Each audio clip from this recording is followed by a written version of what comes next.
जय हिंद साथियों। तो कैसे हैं आप लोग। आज हम बात करने वाले हैं राजा राम मोहन रॉय के बारे में। ये बहुत ही इम्पोर्टेंट टॉपिक है। ये आपसे पूछ सकते हैं कि बताइए इनके सोशल रिफॉर्म्स कौन कौन से हैं। तो एग्जाम में सोशल रिफॉर्म लिखना ही इनफ नहीं है। अगर लॉन्ग में आता है तो कम से कम 4-5 पेज का जाएगा आंसर। तो इसमें आपको कुछ वैल्यू ऐड करना होता है। जैसे इनका इंट्रोडक्शन लिखिए, कब इनका जन्म हुआ, कब इनकी मृत्यु हुई, इन्होंने कैसे पढ़ाई, कहाँ पढ़ाई की, इन्होंने क्या क्या किया। तो बिना किसी देरी के आइए बात करते हैं इनके बारे में। Raja Ram Mohan Roy is often referred to as father of modern India. Raja Ram Mohan Roy को फादर ऑफ मॉडर्न इंडिया कहा जाता है क्योंकि उनके ऐसे सिग्निफिकेंट कंट्रीब्यूशन रहे हैं इंडियन सोसाइटी में ड्यूरिंग 19th सेंचुरी, जिसकी वजह से उन्हें फादर ऑफ मॉडर्न इंडिया कहते हैं। Prominent social and religious reform जो रहे हैं राजा राम मोहन रॉय के, वो किस तरफ थे? वो थे मॉडर्नाइजेशन ऑफ इंडियन सोसाइटी। और इनका जो कंट्रीब्यूशन है इंडियन सोसाइटी में, उनके लॉन्ग टर्म इम्पैक्ट देखने को मिलेंगे आपको। आज भी अगर हम देखें तो आज जो मॉडर्न इंडिया में जी रहे हैं, हम लोग जो मॉडर्न इंडिया में जी रहे हैं, तो मॉडर्न इंडिया को प्रमोट करना वो 19th सेंचुरी से स्टार्ट हुआ था। तो इनके कंट्रीब्यूशन के लॉन्ग टर्म इम्पैक्ट देखने को मिलते हैं। हमारे जो इंडियन कॉन्स्टिट्यूशन की फंडामेंटल ड्यूटीज़ हैं, उसमें भी देखोगे कि साइंटिफिक टेम्परामेंट को प्रमोट करने की बात करते हैं।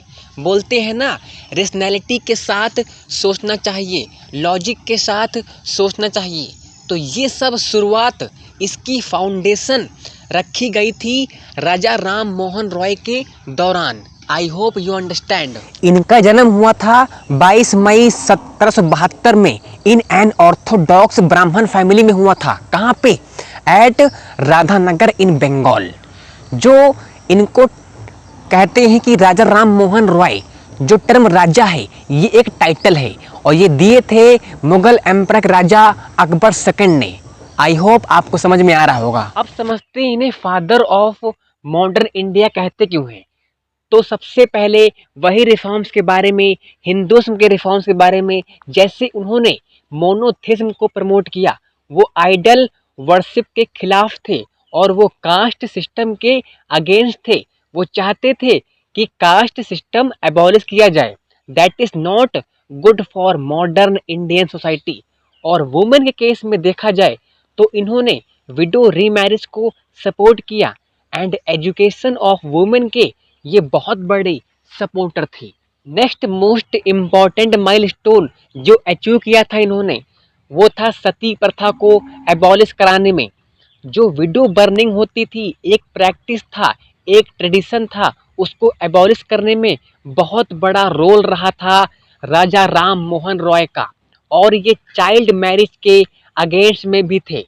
तो राजा राम मोहन रॉय ने जो सारे काम किए थे रिफॉर्म्स के, चाहे वो सोशल हो या रिलीजियस रिफॉर्म हो, चाहे वो एजुकेशनल रिफॉर्म हो, तो इसके लिए इन्होंने एक ऑर्गेनाइजेशन बनाई थी जिसका नाम था आत्मीय सभा।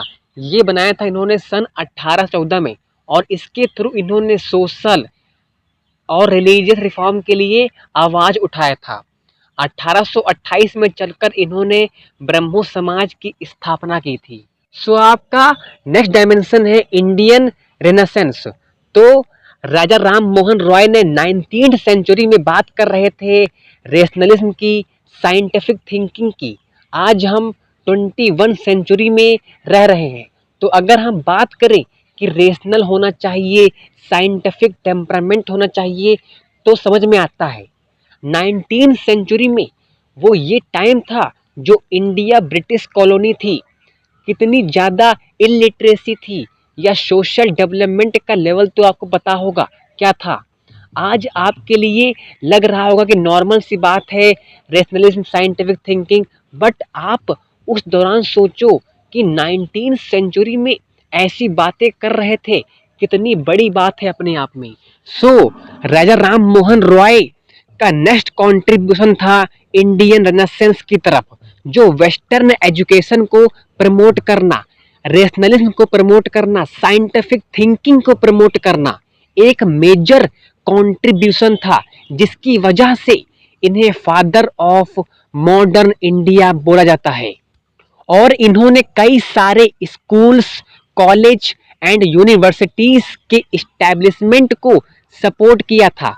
कुछ एग्जाम्पल लेते हैं, जैसे डेविड हरे को सपोर्ट किया था इन्होंने हिंदू कॉलेज इस्टेब्लिश करने में इन 1817 में। ऐसे ही वेदांता कॉलेज की इस्टेब्लिशमेंट इन्होंने की थी इन 1825 में। नेक्स्ट पॉइंट है, इन्होंने सबसे पहले इनकरेज किया था जो वेस्टर्न लिटरेचर है उसको इंडियन लैंग्वेज में ट्रांसलेट किया जाए, जिससे कि हमारे इंडियन पीपल उस नॉलेज को ले सकें। इसके बाद से राजा राम मोहन रॉय ने इंडियन नेशनलिज्म के कॉन्सेप्ट है उसको बहुत ही स्ट्रांगली सामने रखा और उन्होंने एफर्ट भी किया towards the autonomy of India from British rule. तो ये हमने डायमेंशन समझ ली इनकी इंडियन रेनेसांस की। अगला एक और डायमेंशन देखते हैं जो राजा राम मोहन रॉय को फादर ऑफ मॉडर्न इंडिया बनाता है, that is role in the Indian press.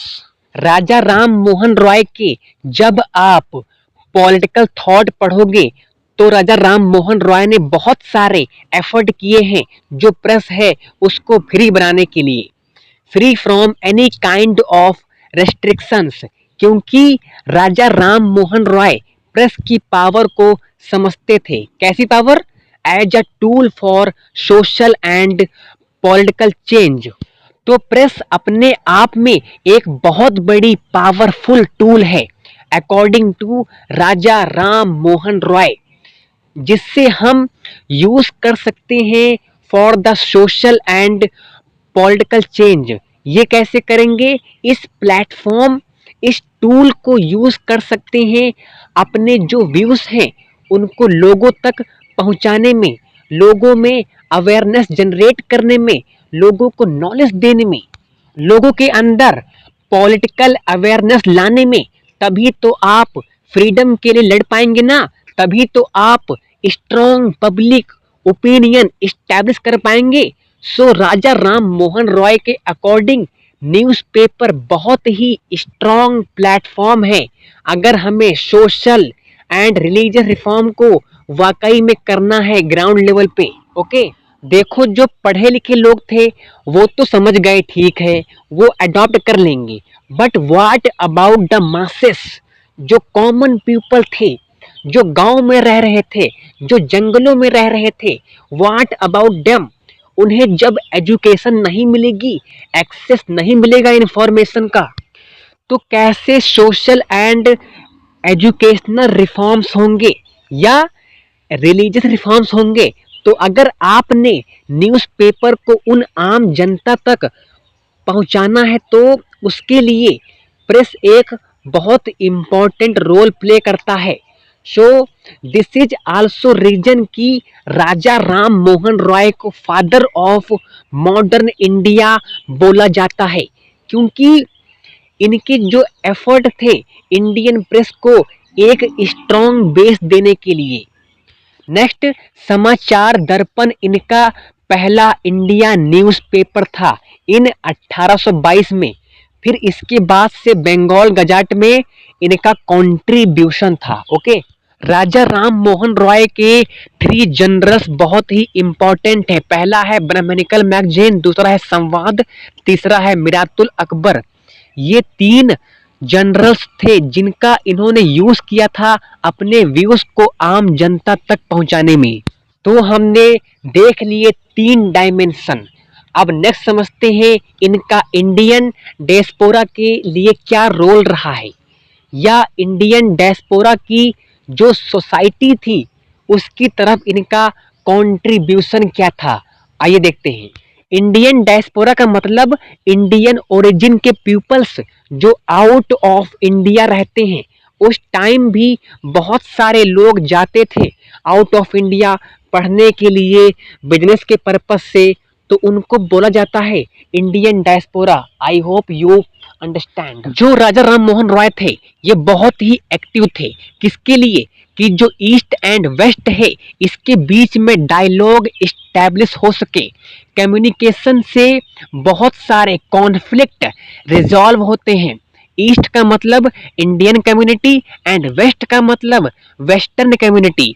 तो ईस्ट एंड वेस्ट के बीच में डायलॉग हो, कम्युनिकेशन हो, इसके लिए इन्होंने बहुत ही एक्टिवली पार्टिसिपेट किया था, बहुत ही ज़्यादा इस बात पे जोर दिया था। और जो इंडियन एमिग्रेंट्स थे जो अब्रॉड में जाकर बसे हुए थे, चाहे वो एजुकेशन पर्पस से हो, चाहे वो बिजनेस पर्पस से हो या अदर पर्पस से हो, उनके राइट्स के लिए भी राजा राम मोहन रॉय ने एफर्ट किया था। इसके बाद से इंडिया की जो इमेज है ना उसको स्ट्रॉन्ग किया जाए, इम्प्रूव किया जाए, जो हमारा वेस्टर्न वर्ल्ड है उसके सामने। आपको पता है इंडियंस की जो इमेज थी उस टाइम कैसी थी, इलिटरेट थे, सिविलाइज्ड नहीं थे, एक्सेट्रा सो ऑन। तो राजा राम मोहन रॉय ने बहुत अपने एफर्ट डाले इस चीज पे कि इंडिया की जो इमेज है वो इम्प्रूव हो। इंडिया में बहुत सारी ब्यूटी थी, ब्यूटी मतलब जो स्पिरिचुअलिटी थी, गुड प्रैक्टिसेस थे, गुड नॉलेज थी वेदों का। तो इस नॉलेज को इन्होंने लोगों को अवेयर करवाया कि ये सारी चीज़ें इंडिया की जो ट्रेडिशन एंड कल्चर है वो बहुत रिच है, जिसकी वजह से इंडिया की इमेज को इम्प्रूव करने में हेल्प मिली। फिर आप लिख सकते हो early life and education of Raja Ram Mohan Roy. मैंने आपको स्टार्टिंग बताया था कि इनका जन्म हुआ था 22 मई 1772 में, कहाँ पे, राधानगर बंगाल में। Okay, he was born to Ramkanto Roy and Tarini Devi in the darkest era in the history of India. Okay, इन्होंने अपनी स्कूलिंग की संस्कृत एंड बंगाली लैंग्वेज में, कहाँ पे, अपने गांव के स्कूल में। फिर after which he was sent to Madras, ये मद्रास गए और वहाँ पे इन्होंने सीखा Persian and Arabic language. Okay, later on बाद में ये गए Kashi to learn the complexity of Sanskrit and Hindu scriptures like the Vedas and Upanishad. तो मैंने आपको यहाँ तक सब कुछ समझा दिया है। अगर आपको मेंशन करना है particular social reforms of Raja Ram Mohan Roy, तो मैंने यहाँ पे कुछ पॉइंट लिखे हैं, इन्हें आप पढ़ सकते हैं। ये सारे पॉइंट मैंने पीछे समझा रखे हैं, ठीक है, तो यहाँ पे आप लोग पढ़ सकते हैं, कोई मुश्किल नहीं है। मैं इस सारे पॉइंट को समझा चुका हूँ पीछे ही। ओके, तो आप इसको पढ़ सकते हैं, इसका लो फोटो ले लो एक और पढ़ो उसको। फिर लास्ट में आप लिख सकते हैं कंक्लूजन कि राजा राम मोहन रॉय एक सिग्निफिकेंट फिगर थे इंडियन सोसाइटी में ड्यूरिंग द 19th सेंचुरी में। एजुकेट पर्सन थे, अच्छी फैमिली से बिलोंग करते थे, तो उन्होंने जो अपना काम किया था, बहुत सारे एफर्ट किए थे towards the modernization of Indian society. और उनका जो भी रोल रहा है ना इंडियन रेनेसांस में, जो उनको कॉम्प्लीमेंट दिया जाता है, जो टाइटल दिया जाता है फादर ऑफ मॉडर्न इंडिया, वो बहुत ही ह्यूज रोल रहा है। ओके, राजा राम मोहन रॉय ने इंडियन नेशनलिज्म को एडवोकेट किया, सोशल एंड रिलीजियस रिफॉर्म्स की बात करी, वुमेन एजुकेशन की बात करी, ऑटोनॉमी ऑफ इंडिया की बात करी, जो विडो रीमैरिज है उसकी बात करी। तो बहुत सारे फील्ड थे जिसमें राजा राम मोहन रॉय ने बात करी थी 19th सेंचुरी में। इनके वर्क का लॉन्ग टर्म इम्पैक्ट आज भी देखने को मिलता है। ओके, और फिर इतने सारे कंट्रीब्यूशन देने के बाद इनकी मौत हो जाती है 27 सितंबर सन 1833 में। ओके, तो आई होप ये टॉपिक आपको समझ में आया होगा।